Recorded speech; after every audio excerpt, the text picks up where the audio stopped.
Week 3, folks. Week 3. We are in the throes of the middle, I guess you could say, of our 5-week session. Sorry, 5-week course.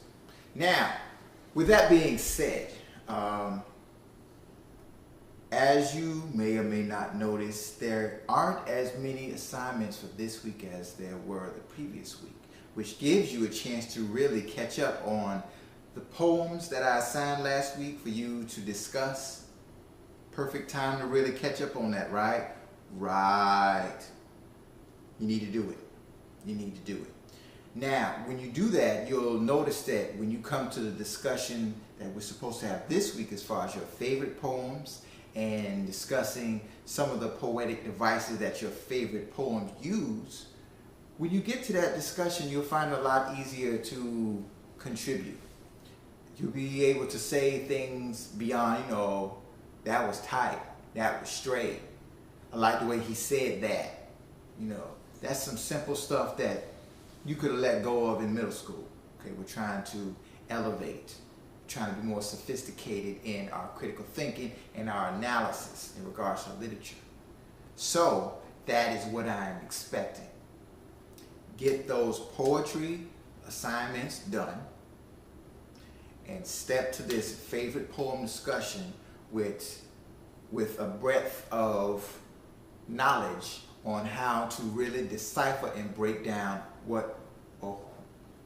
how the poet does what they do. That is very important because most of the time people, they may like a poem, but they don't necessarily know the mechanics of why it works the way it does. Sure, there's a certain element of, especially when it comes to spoken word, where it's just hard to describe what it is about that performer. We're not necessarily talking about that. We're talking about what can be discussed. There's no way around that. Okay, so let's be about it. Now, this week is also dedicated to you making that commitment and deciding which poem you're going to discuss. For any issues as far as, the length is just one poem, how can I talk about it for 3 pages? Because remember, 3 is always my lucky number. That's very easy. You're going to use maybe 2 or 3 lines. You'll quote 2 or 3 lines, then keep talking and say, okay, and then further down in the poem, the author discussed X, Y, Z, and then you'll quote from the poem again. So it's very easy to have 3 pages off of one poem. It's very easy. Remember, great writers, poets included, they try to pack as much as they can into a poem. So, for instance, if you were to do a poem on We Real Cool by Gwendolyn Brooks, which I suggest that you not do because we've already discussed it, so that would be lazy.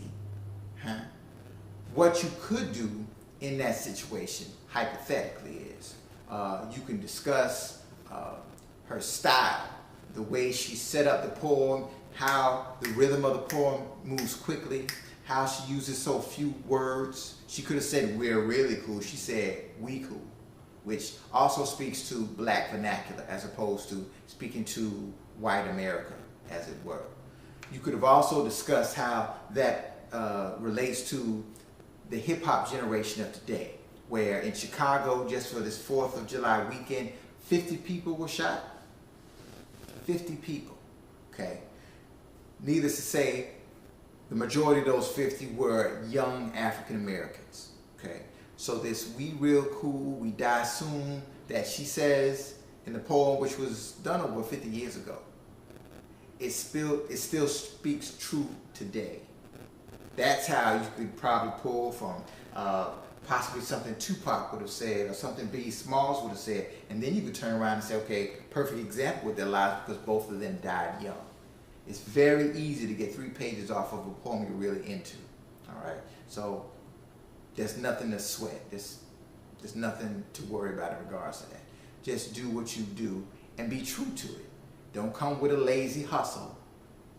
Put your heart and soul into it and have some confidence in how you're analyzing whatever you're writing about. Now, we're going to wrap up this week with a midterm.